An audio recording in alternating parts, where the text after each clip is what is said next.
نحمده ونستعينه ونستغفره ونؤمن به ونتوكل عليه ونعوذ بالله من شرور أنفسنا ومن سيئات أعمالنا من يهده الله فلا مضل له ومن يضلله فلا هادي له ونشهد أن لا إله إلا الله وحده لا شريك له ونشهد أن سيدنا ومولانا محمدا عبده ورسوله صلى الله تعالى على خير خلقه محمد وعلى آله وأصحابه ومن تبعهم بإحسان إلى يوم القيامة أما بعد میرے دوستوں اور ساتھیوں،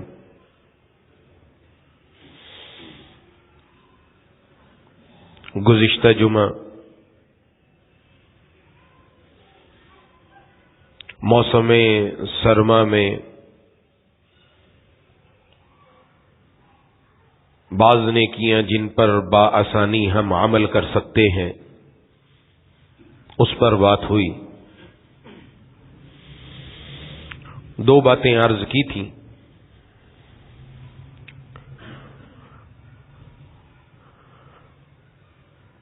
جن کی جناب نبی کریم صلی اللہ علیہ وسلم نے احادیث میں ترغیب دی، ان میں سے ایک چیز نفلی روزہ ہے، جس کے بارے میں تفصیلاً میں احادیث آپ کے سامنے عرض کر چکا۔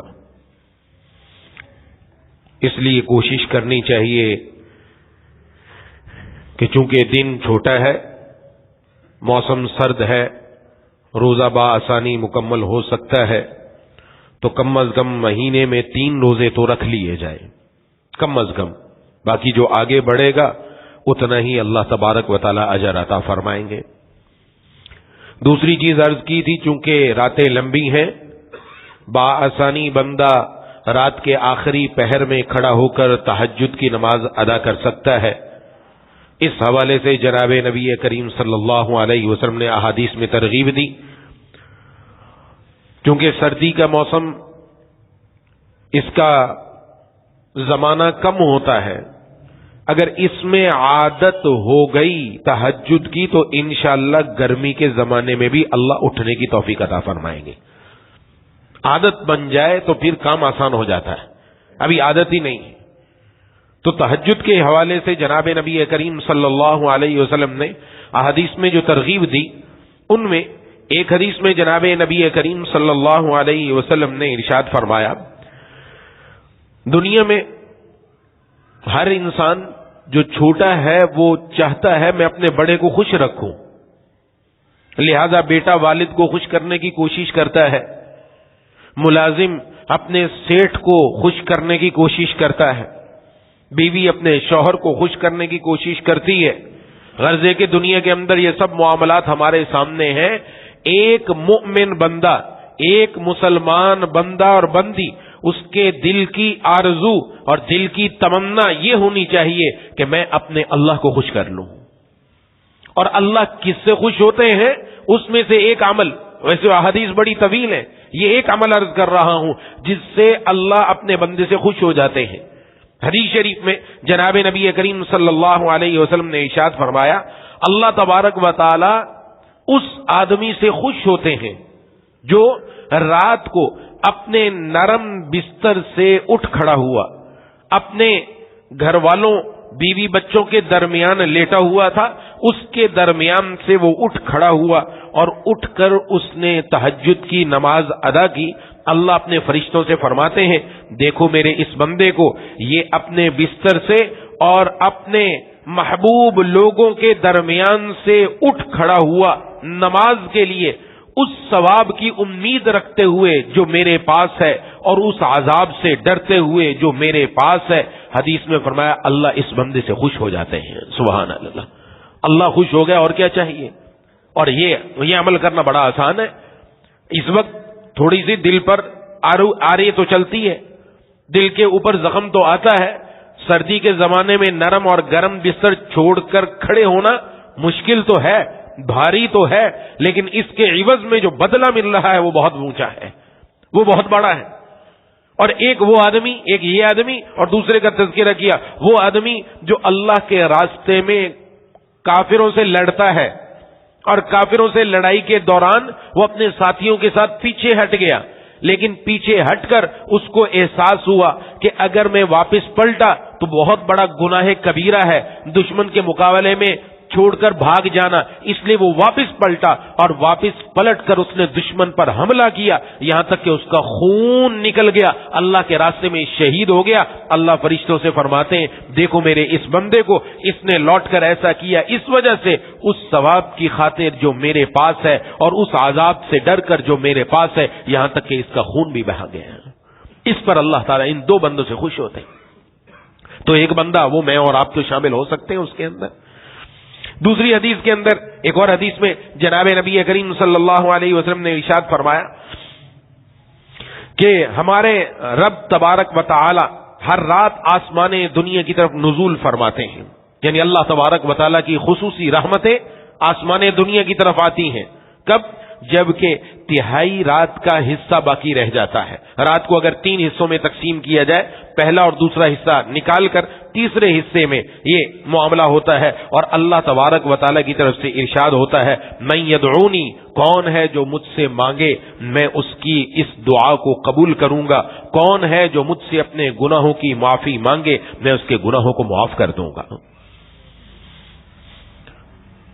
اور فرمایا یہ ہمیشہ یہ بات ہوتی رہتی ہے یہاں تک کہ صبح صادق یعنی فجر کا وقت آ جائے، اس وقت تک اللہ کی طرف سے آواز لگتی رہتی ہے. استاد محترم حضرت اقدس حضرت مولانا مفتی محمود اشرف صاحب رحمہ اللہ فرمایا کرتے تھے، لوگ کہتے ہیں جی ہمیں کوئی وظیفہ بتایا جائے، بڑی پریشانی ہے. فرمایا اس سے بڑھ کر اور کیا وظیفہ ہو جو جناب نبی کریم صلی اللہ علیہ وسلم نے حدیث میں بیان فرما دیا کہ تم نے اپنی کوئی بھی بات اللہ سے قبول کروانی ہے، رات کے آخری پہر میں کھڑے ہو کر کم از کم 2 رکعت نماز پڑھ کر اپنے رب کے سامنے اپنے ہاتھ پھیلا دو. اللہ تبارک و تعالیٰ کی طرف سے آواز لگ رہی ہے کون ہے جو مجھ سے مانگے میں اس کی دعا قبول کروں، کون ہے جو مجھ سے اپنے گناہوں کی مغفرت مانگے میں اس کے گناہوں کو معاف کر دوں. اس سے بڑھ کر اور کیا وظیفہ ہو سکتا ہے؟ یہ مانگنے کا بہترین اور نادر موقع ہمارے پاس موجود ہے. اور اس سے پہلے میں عرض کر چکا یہ چھوٹی چھوٹی باتوں کو چھوڑنا نہیں چاہیے. آج دنیا کے اندر تاجر اس کو تھوڑا سا بھی موقع مل جائے اس کو بتا دیا جائے، بلکہ پوچھا جاتا ہے میرے کاروبار کے بڑھانے کا طریقہ کیا ہے، میری آمدنی بڑھ جائے اس کے لیے میں کیا کروں. اس کو لوگ مختلف طریقے بتاتے ہیں، یوں کر لو یوں کر لو یوں کر لو. وہ ان طریقوں کو اختیار کرتا ہے. میری اور آپ کی نیکیاں کیسے بڑھ جائیں، میں اور آپ اللہ تعالیٰ کے کیسے مقرب بن جائیں، میں اور آپ اللہ کو کیسے خوش کر لیں، اس کے لیے حضور صلی اللہ علیہ وسلم نے چھوٹے چھوٹے طریقے بیان کیے. اگر ہم نے ان کو اپنی زندگی میں لے آئے یقیناً اللہ کے پیارے بن جائیں گے. میرے پیر و مرشد عارف باللہ مجدد زمانہ حضرت اقدس حضرت مولانا شاہ حکیم محمد اختر صاحب نور اللہ مرکزہ ارشاد فرمایا کرتے تھے رات کے کسی پہر میں آنکھ کھل جائے تو فرمایا اگر اٹھ کر تہجد نہیں پڑھ سکتے کم از کم اتنا ہی کر لو، پہلو بدل لو، کروٹ لے لو. اگر دائیں طرف سے تو بائیں طرف ہو جاؤ، بائیں طرف ہے تو دائیں طرف ہو جاؤ، کروٹ بدل لو. فرمایا کیوں؟ قرآن کریم نے فرمایا گیا تتجافی جنوبہم عن المضاجع، اللہ کے پیارے ایسے ہیں ان کے پہلو بستروں سے جدا رہتے ہیں، مستقل بستر کے ساتھ لگے نہیں رہتے. تو فرمایا تم بھی اپنا پہلو بدل لو، تمہارا بھی ایک پہلو مستقل لگا نہیں رہے گا. اللہ تبارک و تعالیٰ ان لوگوں میں شامل فرما دیں گے. وَبِالْأَسْحَارِ هُمْ يَسْتَغْفِرُونَ، قرآن کریم نے فرمایا اللہ کے پیارے ایسے سحری کے وقت میں، یہ رات کے آخری پہر میں اللہ سے اپنے گناہوں کی معافی مانگتے ہیں. فرمایا اٹھ کر تہجد نہیں پڑھ سکتے، لیٹے لیٹے کم از کم 3 مرتبہ استغفار ہی کر لو، اپنے گناہوں کی معافی ہی مانگ لو، اللہ ان لوگوں میں شامل فرما دیں گے. یہ تو چھوٹی چھوٹی باتیں ہیں جن کو اپنی زندگی میں لے کر آئے. اپنے اندر حسرت پیدا کرنی چاہیے. کاش میں بھی ایسا کر لوں، کاش میں بھی یہ کر لوں، کاش میں بھی اس پر عمل کروں. اپنے دل کی آرزو یہ ہونی چاہیے. آج معاملہ الٹ ہے، چونکہ ماحول ہمیں دیا گیا دنیا کا، مال و دولت کا، بینک آف بیلنس کا، کارو کوٹھی کا، بنگلے کا، موبائل کا، فیس بک کا، یوٹیوب کا، اس کے اندر آگے بڑھنے کا شوق ہے. دین کے اندر، نیکی کے اندر، رب تعالیٰ کو راضی کرنے کے اندر آگے بڑھنے کا جذبہ نہیں. وہ راتیں جو رب کے سامنے اٹھ کر کھڑے ہو کر ہم اپنے اللہ سے مانگ کر ہم اپنی زندگی کو روشن کر سکتے تھے، وہ رات پہلے بھی تاریک ہے. ہم اور زیادہ اللہ کی نافرمانیاں کر کے اس رات کو اور تاریک کر رہے ہیں. وہ آخری پہر جس کے اندر رب تعالیٰ کی رحمتوں کا نزول ہوتا ہے، ہمارے ہاں راتوں کو اس آخری پہر میں ڈانس ہوتا ہے. اس آخری پہر میں رب کی نافرمانی عروج پر ہوتی ہے. اس آخری پہر میں موبائل کے اوپر، یوٹیوب کے اوپر اور گندگیوں کے اوپر ہو رہے ہوتے ہیں. شادیوں کی تقاریب کے اندر رب کی نافرمانی علل اعلان ببانگے دہل ہوتی ہے. وہ وقت رب تعالیٰ فرما رہے مجھ سے مانگنے کے لیے آؤ، اور اس وقت بندہ اپنے رب سے نہ صرف مانگ نہیں رہا بلکہ اس کی نافرمانی کر رہا ہے. اس سے بڑا اور کیا مصیبت اور کیا مشقت اور کیا بدبختی ہو سکتی ہے کہ وہ بندہ اللہ سے کتنا دور ہے. کبھی ہم نے غور کیا اپنے اندر؟ آج ہمارے ہاں ماحول کیا ہے؟ وہ وقت تو رب کے سامنے آنے کا تھا، وہ وقت تو رب کے سامنے آ کر گڑ گڑانے کا تھا، وہ وقت تو رب کے سامنے آ کر سر رکھ کر آہوزاری، اشک باری، بے قراری کرنے کا تھا. اپنے رب کی یاری نصیب ہو جاتی، رب تعالیٰ اپنے پیاروں میں شامل فرما لیتے. اور آج ہمارا معاملہ ہی الٹ ہے. تو خدا کے لیے اس بات کو سمجھیں، اپنے اندر حسرت تو پیدا کریں. میں نے اور آپ نے بات سن لی، حضور صلی اللہ علیہ وسلم کا فرمان مبارک سنا، دل میں یہ آ جائے یا اللہ میں بھی ایسا کرنے والا بن جاؤں. یہ حسرت جو ہوتی ہے نا، یہ انسان کو کہیں سے کہیں تک پہنچا دیتی ہے. استاد محترم شیخ الاسلام حضرت اقدس حضرت مولانا مفتی محمد تقی عثمانی صاحب دامت برکاتہ حضرت نے ارشاد فرمایا، ایک واقعہ بیان کیا. بہت بڑے بزرگ، بہت بڑے اللہ کے ولی، مشہور محدث، مفسر، فقیہ، مبلغ، مجاہد، ہر ایک دین کے شعبے کے اندر کام کرنے والے حضرت عبداللہ ابن مبارک رحمت اللہ علیہ کو معمولی شخصیت نہیں، بڑی اونچی شخصیت ہے. ان کے واقعات اتنے ہیں وہ بیان کریں تو موقع چلا جائے سارا، اتنا وقت چاہیے ان کو. ہر شعبے میں اللہ نے ان سے خدمت لی. کسی نے ان کو خواب میں دیکھا کہ پوچھا حضرت کیا ہوا؟ فرمایا اللہ نے مہربانی فرمائی، جنت میں چلا گیا.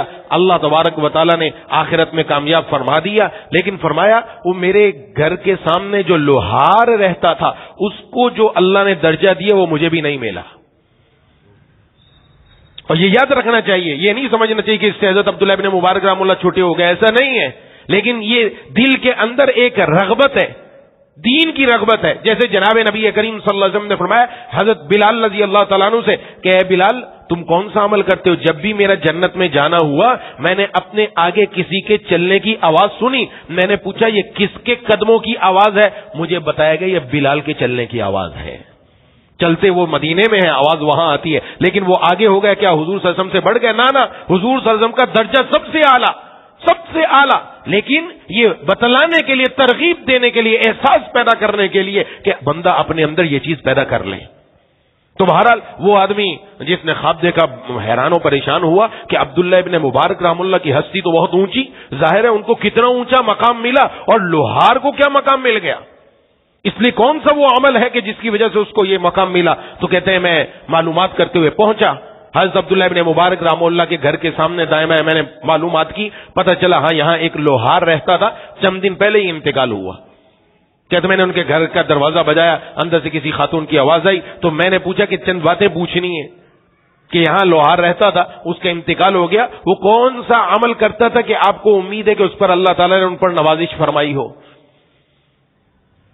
تو ان کے گھر والوں نے بتایا 2 عمل ہمیں یاد ہیں جو وہ کیا کرتا تھا. ایک تو عمل اس کا یہ تھا کہ ظاہر ہے لوہار اس دور کے اندر، آج تو مشینی دور ہے ہمیں تو اندازہ نہیں ہے، لوہے کو کوٹنے کے لیے جو اس کا ہتھوڑا ہوتا ہے وہ سب سے زیادہ وزنی ہوتا ہے. بہت ابھی بھی اگر آپ سریا کاٹنے والوں کو دیکھیں تو ان کے پاس ہتھوڑا بڑا وزنی ہے، تو وہ بہت وزنی ہوتا تھا. وہ اٹھا کر ہتھوڑے مارا کرتا تھا، اپنا جو کچھ چادر بنانی، کچھ بھی بنانا، کیا کرنا وہ اس نے کرنا ہوتا تھا.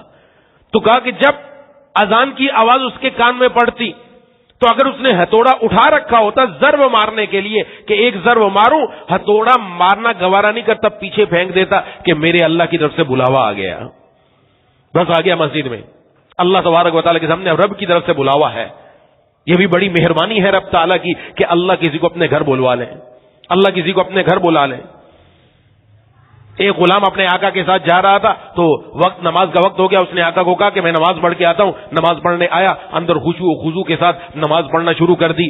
وقت ہو گیا، آقا نے باہر سے پوچھا کیا بات ہے، تجھے باہر کون کیوں نہیں آنے دیتا، کیا ہو گیا، تو اندر پھنسا ہوا ہے ابھی تک؟ اس نے کہا جو تجھے اندر نہیں آنے دیتا وہ مجھے باہر نہیں جانے دیتا۔ ایسا رب کے ساتھ تعلق ہے، ایسا اپنے اللہ کے ساتھ پیار ہے۔ آج تو بھاگنے کی کوشش، یہ تو مساجد سب سے زیادہ اللہ کو پیاری جگہ دنیا کے اندر، تو وہ سب سے پہلے آتا تھا۔ ایک بات۔ نمبر 2، کہا کہ رات کو جب وہ سوتا تھا تو ہمارے گھر کے سامنے ایک بزرگ رہتے تھے جن کا نام عبداللہ ابن مبارک ہے۔ وہ رات کو آخری پہر میں تہجد کے لیے کھڑے ہوتے اور لمبی لمبی رکعتیں پڑھتے۔ یہ میرا شوہر کہا کرتا تھا، ہائے کاش اے اللہ میرا اگر کام ہتھوڑے والا نہ ہوتا، اس میں اتنا تھک جاتا ہوں کہ میں رات کو آپ کے سامنے کھڑا نہیں ہو سکتا، تھکن کی وجہ سے آرام کرتا ہوں۔ وہ جو بندہ آپ کے سامنے کھڑا ہو کر نماز پڑھتا ہے اس وقت، کاش میں بھی ایسے کھڑا ہو کر نماز پڑھتا، کاش اس نے اپنے اندر حسرت پیدا کر لی۔ یہ نہیں کہ فلاں آدمی مالدار ہے، کاش مالدار بن جاتا، کاش میرے پاس بلڈنگیں آ جاتی، میں بڑا میرے پاس یہ ہوتا، نہیں، کاش میں ایسا بن جاتا۔ اس کو لکھا مفتی اعظم پاکستان حضرت مولانا مفتی محمد شفیع صاحب رحمہ اللہ نے۔ یہ ہے وہ حسرت نایاب جو انسان کو کہیں سے کہیں تک پہنچا دیتی ہے۔ اس لیے استاد محترم حضرت شیخ الاسلام صاحب مدظلم نے فرمایا کہ اپنے دل میں کم از کم حسرت تو نیکی کی پیدا کر لو۔ یہ دل میں حسرت، یا اللہ میں بھی تہجد گزار بن جاؤں، یا اللہ میں بھی نفل روزہ رکھنے والا بن جاؤں۔ فرمایا حسرت تو پیدا کر لو۔ اگر حسرت سچی ہے، اگر آپ اس حسرت میں سچے ہیں، فرمایا یا تو اللہ اس عبادت کی آپ کو اپنی زندگی میں توفیق عطا فرما دیں گے، اور اگر آپ نہ پڑھ سکے اللہ اس کا ثواب ضرور آپ کے کھاتے میں لکھ دیں گے۔ وہ اسی طرح ہوا لوہار کا کہ دل کے اندر خواہش پوری تھی لیکن ظاہر کام ایسا تھا جس کی وجہ سے کھڑا نہیں ہو پایا، اللہ نے اس کے کھاتے میں وہ ثواب پورا لکھ دیا۔ اپنے اندر حسرت پیدا کریں، حسرت پیدا کریں۔ اس لیے کہا جاتا ہے ایک بندہ مدینے میں ہے، ایک بندہ حرم شریف میں ہے، اور دل اس کا پاکستان میں ہے۔ دل ابھی تک یہاں اٹکا ہوا ہے، ابھی تک یہاں کے لوگوں سے رابطے میں، ابھی تک ان کو بتا رہا ہے اور ان کے ساتھ بات چیت چل رہی ہے۔ فرمایا اس سے افضل یہ ہے بندہ پاکستان میں ہو، دل اس کا حرم اور مدینے میں ہو، دل وہاں ہو، تو پھر عجیب بات ہے، حسرت ہے کاش میں بھی حرم میں ہوتا، کاش میں بھی مدینے میں ہوتا، کاش میں بھی حرم کے اندر رب کے سامنے سر بسجود ہوتا، کاش میں بھی کعبۃ اللہ کو دیکھتا، کاش میں بھی جناب نبی کریم صلی اللہ علیہ وسلم کے روضے پر حاضر ہو کر آپ کے سامنے اپنا عرض و نیاز رکھتا۔ یہ دل کے اندر یہ کیفیت ہو، یہ حسرت ہے۔ یہ حسرت جب پیدا ہو جائے اللہ بندے کا کام بنا دیتے ہیں۔ تو بہرحال میں عرض کر رہا تھا تہجد کا اہتمام، قیام اللیل کوشش کرنی چاہیے کہ جب کبھی کسی وقت آنکھ کھل جائے تو بندہ کوشش کر کے ہمت کر کے 2 رکعت نماز پڑھ لے۔ اس کی ترتیب بھی پچھلی مرتبہ میں نے عرض کر دی، نہیں کر سکتے کم از کم دعا ہی کر لے، تیسرا کلمہ چوتھا کلمہ پڑھ کر جو دعا کی جائے اللہ ضرور قبول فرماتے ہیں۔ اور اگر بندہ پاک ہو کر یعنی باوضو ہو کر ذکر کرتا ہوا سو گیا اور رات کے وقت آنکھ کھلی اور اس نے دعا کی، حدیث شریف کا مفہوم ہے اس کی دعا بھی اللہ قبول فرما لیتے ہیں۔ تو ہمیں ان لوگوں میں شامل ہونا چاہیے، نہیں تو کم از کم 3 مرتبہ استغفار ہی پڑھ لیں۔ یہ دوسرا عمل ہے، اس پر بھی کافی ابھی احادیث ہے، یہ دوسرا عمل اپنی زندگی میں لانے کا۔ تیسری چیز، چونکہ سردی کے زمانے میں پانی ٹھنڈا ہے، ہمارے ہاں تو پھر بھی سردی اتنی زیادہ نہیں پڑتی، بعض علاقوں میں بہت پڑتی ہے، تو سردی کے زمانے میں وضو کرتے ہوئے آدمی کو مشقت ہوتی ہے، صبح سویرے اٹھنا مشکل، رات کو نماز کے لیے آنا مشکل، دن میں بھی اگر بادل ہے، ہوا چل رہی ہے، ٹھنڈی ہے تو ظاہر وضو کرے گا، ٹھنڈک لگے گی ہاتھوں کو، کیسا بھی آدمی ہو تو ٹھنڈک لگے گی۔ اس وقت میں پورا وضو کرنا اہتمام سے سنت اور آداب کی رعایت رکھتے ہوئے اس کی بھی بڑی فضیلت ہے۔ جناب نبی کریم صلی اللہ علیہ وسلم نے ارشاد فرمایا، حدیث شریف سنیے کہ آپ صلی اللہ علیہ وسلم نے ارشاد فرمایا، میں تمہیں ایسا عمل نہ بتاؤں، الا ادلکم علی ما یمحو اللہ بہ الخطایا ویرفع بہ الدرجات، ایسا عمل نہ بتاؤں اللہ اس کے ذریعے تمہارے گناہوں کو معاف کر دیں اور تمہارے درجات کو بلند فرما دیں۔ سبحان اللہ۔ حضرات صحابہ کرام وہ تو تھے ہی ان چیزوں کی طرف توجہ رکھنے والے، ان کے دلوں میں دنیا کا لالچ نہیں تھا، یہی تھا، کیوں نہیں ہے اللہ کے رسول صلی اللہ علیہ وسلم، کیوں نہیں اے اللہ کے رسول صلی اللہ علیہ وسلم، آپ فرمائیے۔ آپ نے 3 باتیں ارشاد فرمائی۔ نمبر 1 فرمایا اسباغ الوضوء علی المکارہ، ناپسندیدگی کے باوجود، تکلیف کے باوجود پورا وضو کرنا، نمبر 1۔ نمبر 2 فرمایا کثرت الخطا الی المساجد، مسجدوں کی طرف قدموں کا زیادہ پڑنا. سبحان اللہ. مسجد کے ساتھ جس کا ربط ہو گیا، ظہر کی نماز پڑھ کے گھر گیا، پھر عصر کے لیے آیا، عصر کی پڑھ کے گیا مغرب کے لیے آیا، مغرب کی پڑھ کے گیا عشاء کے لیے آیا، عشاء کی پڑھ کے گیا صبح فجر کے لیے آیا. قدم زیادہ پڑھ رہے ہیں، قدم زیادہ پڑھ رہے ہیں. تو قدموں کا زیادہ پڑھنا یہ بھی بڑی انسان کے لیے سعادت کی مندی کی بات ہے. اس کے اوپر بھی بڑی طویل احادیث ہیں جس میں حضور نے یہ ترغیب دی ہے کہ مسجد کی طرف پیدل چل کر آؤ. تو بہرحال، اور تیسری چیز انتظار الصلاح بعد الصلاح، نماز کے بعد نماز کا انتظار کرنا. ایک نماز ہو گئی، اب اس کا مطلب نہیں وہ مسجد میں ہی بیٹھا ہے، مسجد میں ہی انتظار کر رہا ہے، وہ جائے نہیں رہا. نہیں، وہ گیا اپنے کاروبار میں گیا، اپنے گھر میں گیا، اپنی دکان پر بیٹھا، اپنی ملازمت پر گیا. وہ گیا تو وہ ہے، کام وہ کر رہا ہے، وہ اپنی دکان پر بیٹھا ہے، بیوی بچوں میں بیٹھا ہے، لیکن دل اس کا مسجد میں اٹکا ہوا ہے. کب نماز کا وقت ہے، کب رب کے سامنے آ کر سر سجدے میں رکھ کر اپنے رب کو منا لوں. انتظار الصلاۃ بعد الصلاۃ بڑی اہمیت کا حامل. تو یہ تین باتیں، ان میں پہلی بات کیا؟ اسباغ الوضوء علی المکارہ، ناپسندیدگی اور تکلیف کے باوجود پورا وضو کرنا. اب ظاہر ہے کہ اعضاء خشک ہوتے ہیں سردیوں کے اندر، پانی بہانے میں تھوڑی سی مشقت ہے، اور کوشش کرنی چاہیے اچھی طرح پانی جلدی جلدی ڈالا، اور کوئی وضو خشک رہ گیا وضو پورا نہیں ہوگا. چہرہ پوری اچھی طریقے سے دھویا اس نے، اور اس کے بعد بازو دھونے کے لیے ظاہر ہے اچھی طریقے سے دھوئے گا، ٹھنڈ لگے گی، پاؤں اچھے طریقے سے دھوئے گا، ٹھنڈ لگے گی. اس کے باوجود وضو پورا کیا، سنتوں کا خیال رکھتے ہوئے، آداب کا خیال رکھتے ہوئے مکمل وضو کیا. فرمایا اس کے لیے اللہ کی طرف سے یہ اعلان ہے کہ اللہ تبارک و تعالیٰ اس کے گناہ معاف فرما دیں گے، اس کے درجات بلند فرما دیں گے. اور اس سے آگے بڑھ کر اور کیا چاہیے؟ ایک اور بات ہے کہ ایک اور بات، قیامت والے دن کچھ لوگوں کے چہرے اور ہاتھ پاؤں چمک رہے ہوں گے، روشن ہوں گے. کیا ہم اپنے آپ کو ان میں شامل نہیں کرنا چاہتے کہ میرے اور آپ کے ہاتھ پاؤں اور چہرہ پیشانی قیامت کے دن چمک رہی ہو؟ جناب نبی کریم صلی اللہ علیہ وسلم نے فرمایا میرے امتی قیامت کے دن ان کے ہاتھ پاؤں اور پیشانی چمک رہی ہوگی. کیوں؟ فرمایا وضو کے آثار کی وجہ سے، یعنی وضو کرنے کی وجہ سے وضو پورا کیا تھا، اس کا اثر یہ ہوا کہ قیامت والے دن اس کی پیشانی بھی چمک رہی ہے، ہاتھ اور پاؤں بھی چمک رہے ہیں. اور فرمایا جو اپنی چمک بڑھانا چاہے وہ اپنا کام پورا کر کے آئے. اور ایک اور حدیث ہے، جناب نبی کریم صلی اللہ علیہ وسلم سے عرض کیا گیا، اے اللہ کے رسول صلی اللہ علیہ وسلم، قیامت کے دن آپ اپنی امت کے لوگوں کو کیسے پہچانیں گے؟ آپ کی امت کے لوگ کیسے پتہ چلیں گے یہ آپ کی امت کے لوگ ہیں، آپ کے ہیں؟ آپ صلی اللہ علیہ وسلم نے ارشاد فرمایا، کیا تم نے دیکھا ہے کہ کسی آدمی کے گھوڑے ہوں اور وہ گھوڑے کالے ہوں، کالے گھوڑوں کے اندر کچھ گھوڑے ایسے ہوں جن کی پیشانی اور ہاتھ پاؤں سفید ہوں، کیا وہ ان کو پہچان لے گا کہ نہیں پہچانے گا؟ عرض کیا پہچان لے گا. تو فرمایا کہ میری امت کے جو لوگ ہیں وہ بھی قیامت والے دن وضو کرنے کی وجہ سے ان کی پیشانی اور ان کے ہاتھ پاؤں چمک رہے ہوں گے، اس سے پہچان لوں گا یہ میرا امتی ہے. سبحان اللہ. اور کیا چاہیے؟ تو اس لیے وضو کرنے میں ترغیب دی ہے. جب وضو کیا تو اب نماز کے لیے تو اہمیت ہی اہمیت ہے، وضو تو اس کے لیے اعلیٰ ہے. جب وضو کا یہ مقام تو آگے نماز کا کیا مقام ہوگا؟ تو اس لیے کبھی دل میں یہ آتا ہے ٹھنڈک کی وجہ سے بندہ پیچھے ہٹ جائے، پانی ٹھنڈا ہے کوئی مسئلہ نہیں ہے، تھوڑی دیر کی ٹھنڈک ہے، انسان اس کے بعد چادر لے لے گا، کمرے میں آ جائے گا، کسی جگہ آ جائے گا، تھوڑی دیر بعد ہاتھ پاؤں ٹھیک ہو جائیں گے. لیکن اہتمام سے وضو ہو. یہ وضو کے اندر کوتاہی ہوتی ہے عموماً کہ ہاتھ پاؤں خشک رہ جاتے ہیں، یا پاؤں خشک رہ جاتا ہے. اس کے لیے حدیث شریف میں وعید آئی ہے، ایسا نہ ہو کہ ہماری ایڑیاں خشک رہ جائیں، ہماری کوہنیاں خشک رہ جائیں. اہتمام سے وضو کرنے والے کے لیے یہ جناب نبی کریم صلی اللہ علیہ وسلم کی طرف سے اس کے فائدے اور اس کا ثواب جو آخرت میں ملنے والا ہے. اور یہ تیسری بات ہو گئی. چوتھی بات جناب نبی کریم صلی اللہ علیہ وسلم نے صدقے کی ترغیب دی. اور خاص اس موقع پر صدقے کا ذکر کیوں کیا جا رہا ہے؟ اس وجہ سے کہ ظاہر ہے سردی کے موسم میں کچھ زائد کپڑوں کی ضرورت ہوتی ہے جس سے انسان اپنے چہرے کو ڈھانپ لے، اپنے سر کو ڈھانپ لے، اپنے ہاتھوں کو ڈھانپ لے، پاؤں کو ڈھانپ لے، جسم کو ڈھانپ لے. یہ انسان کی سردی کی اندر کام آتے ہیں. بہت سارے لوگ ایسے ہیں جن کے پاس یہ سامان موجود نہیں. کتنے ایسے ہیں ہر سال، آپ کو بھی معلوم ہے، ایسے نہیں معلوم نہیں، اپنے ہی پاکستان کے اندر اس ٹھٹھرتی ہوئی سردی کے اندر رات کو بیچارے لوگوں کے پاس سردی سے بچنے کا سامان نہیں، جس کی وجہ سے راتوں رات انتقال ہو گئے.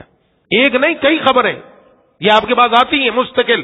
تو کیوں نہ ہم ایسے لوگوں تک پہنچ کر اپنی طرف سے ان کو کچھ نہ کچھ دے دیں. اور یہ ضروری نہیں نئی چیز لائیں، ہمارے گھر میں بہت سارا سامان ایسا ہے جو ہمارے استعمال میں نہیں ہے. خامخواہ چھپا کے رکھا ہوا. اپنی گھر میں خواتین کو جا کے بتانا چاہیے. بڑا سوال کے رکھتی ہیں, پتہ نہیں سوال کے کہاں قبر میں لے کر جانا ہے, کب کام آئے گا, کب کام آئے گا. یہ کام آج آئے گا. آج اگر ہم نے اللہ کے راستے میں دے دیا تو حدیث شریف میں جناب نبی کریم صلی اللہ علیہ وسلم نے ارشاد فرمایا, جس مسلمان نے کسی مسلمان کو ضرورت کے وقت کپڑا پہنایا, اللہ تعالیٰ اس کو جنت کا سبز لباس پہنائیں گے.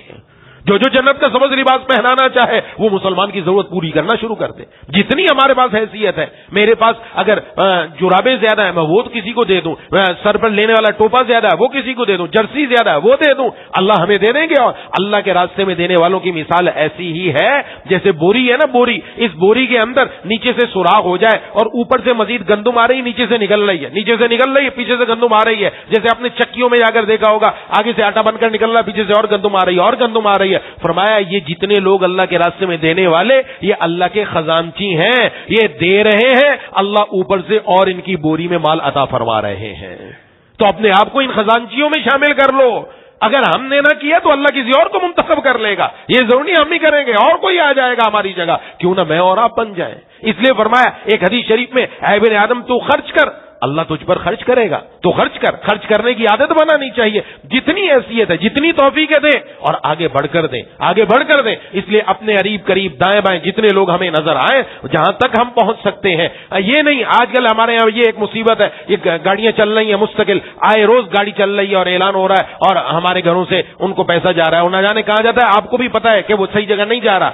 آپ اپنے ہاتھ سے وہاں تک کیوں نہیں پہنچا کے آتے جو غریب لوگ ہیں؟ آپ کو یہ نہیں کہہ رہے دور جائیں, اپنے علاقے میں دیکھ لیں. ایسے لوگ موجود ہیں ہمارے ہاں دائیں بائیں قریب قریب میں کہ جن کے پاس انتظام موجود نہیں. کیوں نہ ہم ان کو انتظام کر کے دے دیں اور اپنے آپ کو ایسے لوگوں میں شامل کروا لے جو اللہ تعالیٰ کو پسندیدہ ہے. ہاں, جو بندہ مسلمان کی مدد کرتا رہتا ہے جب تک اللہ تبارک و تعالیٰ اس بندے کی مدد کرتے رہتے ہیں. ہمیں اپنے آپ کو ان میں شامل کروانا. یہ چوتھی بات جو عرض کی, خاص طور پر اس موسم کے اندر ضرورت زیادہ ہوتی ہے, تو اس لیے کچھ نہ کچھ کوشش کر کے پہنچایا جائے. اور اس موقع پر یاد رکھنا چاہیے, میں پہلے مستقل اس پر گفتگو کر چکا, فلسطین کے لیے, اہل غزہ کے لیے, ان لوگوں کو بھی اپنے مال میں بھی یاد رکھنا ہے, دعاؤں میں بھی یاد رکھنا ہے. ان کو نہیں بھولنا. یہ لوگ پوری امت مسلمہ کی جنگ لڑ رہے ہیں. اب تک آپ لوگوں کے سامنے واضح ہو چکا, پورا کفر اسرائیل کو اسلحے کے باقاعدہ جہاز پر جہاز پہنچا رہا ہے. صرف وہ لوگ ہیں جن کے پاس کچھ نہیں پہنچ رہا. ہاں, ان کے پاس اللہ کی مدد ضرور پہنچ رہی ہے, الحمدللہ. اس لیے یہ پورا کفر اکٹھا ہے اس وقت. یاد رکھیے, یہ لوگ ختم ہو گئے تو پھر یہ کفر ایک جگہ رکنے والا نہیں. یہ مدینے تک پہنچے گا, یہ مکہ تک پہنچے گا, ان کا منصوبہ وہاں تک پہنچنے کا. یہ ہمارے اسلام کی جنگ لڑ رہے ہیں, ہماری ذمہ داری. ہم اپنی دعاؤں میں ان کو ہرگز نہ بھولیں. رات کی تہجد کی دعاؤں میں, رات کو آنکھ کھل جائے, تیسرا کلمہ چوتھا کلمہ پڑھ کر اپنے لیے بھی دعائیں کریں, ان کے لیے بھی خوب دعائیں کریں. دعاؤں کا اہتمام. نمبر 2, ہم سے جو ہو سکتا ہے کہ پرامن جتنا احتجاج ہو سکتا ہے پرامن احتجاج کیا جائے. اپنی آواز جس فورم پر میں بلند کر سکتا ہوں میں بلند کروں, دوسروں تک پہنچاؤں, ان کی نمائندگی کروں, ان کا ساتھ دوں. جو حماس کے لوگ ہیں, جو حماس کے مجاہدین ہیں, جو غزہ کے مسلمان ہیں, میری ذمہ داری بنتی ہے میں ان کا ساتھ دوں. اور نمبر 3, میں نے عرض کیا تھا کہ مالی طور پر مدد کر سکتے, مالی طور پر تعاون وہاں پہنچائے. اب الحمدللہ جن لوگوں نے کیا تھا مالی تعاون, اب جب وہاں پر عارضی طور پر جنگ بندی ہوئی تو ٹرکوں کے ٹرک وہاں پہنچے. الحمدللہ وہ مدد وہاں تیار کھڑی تھی, فوراً ان تک پہنچی, اور الحمدللہ وہاں ضرورتیں پوری کی گئی ہیں. اللہ ایسا ہی وہاں تک پہنچانے کا انتظام کرتے رہیں گے, انشاءاللہ مال پہنچتا رہے گا, دینے والے دیتے رہیں گے. میں اور آپ بھی اپنے آپ کو شامل کر لیں. وہ لوگ جو اس وقت ملک پاکستان کے اندر مستند ادارے وہاں تک پہنچانے کا اہتمام کر رہے ہیں, ان کے ساتھ اپنا معاملہ کریں. اور چوتھی بات, جو غیر ملکی مصنوعات بائیکاٹ کریں, ان کا مستقل بائیکاٹ شروع کر دیں. زندگی سے غیر ملکی مصنوعات کو نکال دیں اور ملک پاکستان کی مصنوعات کو لے کر آ جائیں. بس اس بات کا اہتمام, گھروں میں بھی یہ آواز بلند رہنی چاہیے. مستقل اب اپنی زندگی میں یہ ٹھکانہ بنا لیں. یہ اگر ہم نے کر لیا, یہ اتنا بڑا وار ہے, یہ ایسا کاریگر ہوگا کہ انشاءاللہ ان کے پاؤں جھک جائیں گے. یہ اپنے آپ کو جھکانے پر مجبور ہو جائیں گے جب ان کے پاس مال نہیں پہنچے گا. اپنی طرف سے مکمل کوشش کریں, جس سے جتنا ہو سکتا ہے وہ اتنا آگے بڑھے. دعا ہے کہ اللہ تعالیٰ مجھے اور آپ کو ان باتوں پر عمل کرنے کی توفیق عطا فرمائے. وآخر دعوانا ان الحمدللہ رب العالمین. بسم اللہ الرحمن الرحیم. الحمدللہ رب العالمین الرحمن الرحیم مالک یوم الدین. ایاک نعبد و ایاک نستعین. اهدنا الصراط المستقیم صراط الذین انعمت علیہم غیر المغضوب علیہم ولا الضالین. اللهم صل على سيدنا ومولانا محمد وعلى آل سيدنا ومولانا محمد وبارك وسلم. ربنا اغفر لنا ذنوبنا وكفر عنا سيئاتنا وتوفنا مع الأبرار اللهم اغفر لنا ذنوبنا كلها دقها وجلها وأولها وآخرها وعلانيتها وسرها. مولا کریم الہ العالمین ارحم الراحمین یا ذا الجلال والاکرام، یا اللہ ہم سب کی حاضری کو اپنی بارگاہ میں قبول و مقبول فرما لیجیے. مولا کریم الہ العالمین، جس طرح آج آپ نے اپنے گھر پر آنے کی توفیق عطا فرمائی، روزانہ 5 وقت اسی طرح اپنے در پر آ کر سر سجدے میں رکھنے کی توفیق عطا فرما. مولا کریم الہ العالمین ارحم الراحمین یا ذا الجلال والاکرام، یا اللہ ہمارے والدین، بیوی، بچوں، بہن بھائیوں، دوستوں، احباب کی، تمام رشتہ داروں کی، اہل پاکستان کی، پوری امت مسلمہ کی مغفرت فرما دیجیے. مولا کریم الہ العالمین، یا اللہ بالغ ہونے کے بعد سے اب تک ہم سے جو نافرمانی ہوئی، بھول کر، جان بوجھ کر، علم میں ہے، علم میں نہیں، یا اللہ چھوٹی بڑی، چپ کر کیا، اعلانیہ کیا، سب سے ہم سچی توبہ کرتے ہیں. یا اللہ ہم سب کے گناہوں کو معاف فرما کر ہماری توبہ کو قبول و مقبول فرما دیجیے. مولا کریم ہمیں دین پر استقامت عطا فرما دیجیے. یا اللہ ہم میں سے جو بیمار ہیں، گھروں میں جو بیمار ہیں، دوستو احباب میں جو بیمار ہیں، جنہوں نے بیماروں کے لیے دعا کے لیے کہا ہے، کہنا چاہتے تھے نہیں کہہ سکے، یا امید رکھتے ہیں، یا پیغام پہنچایا نہ پہنچ سکا، سب کو شفائے کاملہ عاجلہ مستمرہ عطا فرما. جناب مولانا ثناء اللہ صاحب، علی المرتضیٰ کے امام صاحب کافی علیل ہیں، ان کے لیے دعا فرمائے. اسی طریقے سے میرے ماموں کافی علیل ہیں، ان کے لیے دعا فرمائیں. ایک ساتھی کا آج شام کو آپریشن ہے، ایک کا کل آپریشن ہے، سب کے لیے دعا فرمائیں. اللہ تبارک و تعالیٰ سب کو شفائے کاملہ عاجلہ مستمرہ عطا فرمائے. مولا کریم الہ العالمین ہمارے جتنے بھی اعزاء اقربا، یا اللہ جو بھی دنیا سے جا چکے سب کی قبروں کو نور سے منور فرما دیجیے، سب کو جنت الفردوس میں جگہ عطا فرما دیجیے.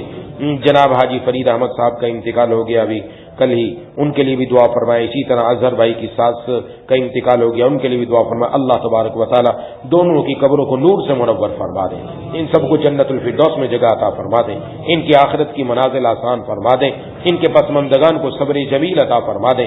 ہم سب کو مرنے سے پہلے موت کی تیاری کی توفیق عطا فرما دیں. ہم سب کا خاتمہ ایمان پر نصیب فرما دیں. مولا کریم الہ العالمین ارحم الراحمین سلامتی اعضاء، سلامتی ایمان کے ساتھ زندہ رکھیے، سلامتی اعضاء، سلامتی ایمان کے ساتھ دنیا سے اٹھائیے. رقیق القلب، رحیم المزاج، حلیم الطبع بنا دیجیے. قلب سلیم، فہم سلیم، عقل سلیم عطا فرما دیجیے. عقل سلیم پر فضل عظیم عطا فرما دیجیے. مولا کریم دنیا میں اسلام کا بول بالا فرما دیجیے. مولا کریم الہ العالمین غزہ کے مسلمانوں کی مدد فرما، حماس کے مجاہدین کی مدد فرما. مولا کریم الہ العالمین ان کو فتح سے ہمکنار فرما. مولا کریم ان کی سب تدبیریں یا الہ العالمین دشمنوں کے لیے یا اللہ ذلت کا سبب بنا دیجیے. مولا کریم جتنے اسرائیل، صہیونیت اور اس کے حواری جتنے بھی لوگ ہیں، مولا کریم ان کی تمام تدبیروں کو انہی پر الٹ دیجیے. مولا کریم ان کے دلوں کو آپس میں لڑوا دیجیے، ان کو آپس میں لڑوا دیجیے، ان کے گھروں کو تباہ و برباد فرما، ان کے قدموں کو اکھاڑ پھینک. ربا اے الہ العالمین، اور سمندر کے اندر ان کی بحری بیڑوں پر یا اللہ اپنی سمندری مخلوق مسلط فرما دے. مسلمانوں کی، حماس کے مجاہدین کی، غزہ کے مسلمانوں کے لیے اپنے فرشتوں کی نصرت اور مدد فرما دیجیے. مولا کریم الہ العالمین ارحم الراحمین یا اللہ مسجد اقصی کو یا اللہ ان صہیونیوں سے یا اللہ ان کے چنگل سے آزاد فرما دیجیے. مولا کریم الہ العالمین تمام حماس کے مجاہدین کی جتنی تدبیریں بار آور فرما دیجیے. مولا کریم ہمیں اپنے حصے کا کام کرنے کی توفیق عطا فرما. یا اللہ ہمیں اپنے حصے کا کام کرنے کی توفیق عطا فرما. مولا کریم الہ العالمین ارحم الراحمین یا ذل الجلال والاکرام یا اللہ یا ارحم الراحمین یا اللہ مسلمانوں کو یا اللہ ان کا مالی تعاون کرنے کا، مالی مدد کرنے کی توفیق عطا فرما اور غیر ملکی مصنوعات کا بائیکاٹ کرنے کی توفیق عطا فرما. مولا کریم الہ العالمین غیرت اسلامی کا ہم سب کو ثبوت دینے کی توفیق عطا فرما. مولا کریم اسلام کے ساتھ جوڑے رکھیے مرتے دم تک یا اللہ، اپنے دین کے ساتھ وابستہ رکھیے. مولا کریم الہ العالمین جتنی بھی دعائیں آپ کے حبیب سرکار دو عالم صلی اللہ علیہ وسلم نے مانگی وہ سب ہم سب کے حق میں قبول فرما لیجیے. جن نیکیوں سے پناہ مانگی ان سب سے ہم سب کو پناہ عطا فرما دیجیے. اللہم کل خیر لکل مسلم و مسلمہ، اللہم ارحم امت محمد صلی اللہ علیہ وسلم. ربنا آتنا فی الدنیا حسنہ وفی الآخرۃ حسنہ وقنا عذاب النار. اللہم الہمنا رشدنا وقنا شرور انفسنا. ربنا تقبل منا انك انت السميع العليم وتب علينا انك انت التواب الرحيم. صلى الله تعالى على خير خلقه محمد وعلى اله واصحابه اجمعين برحمتك يا ارحم الراحمين. آمین یا رب العالمین.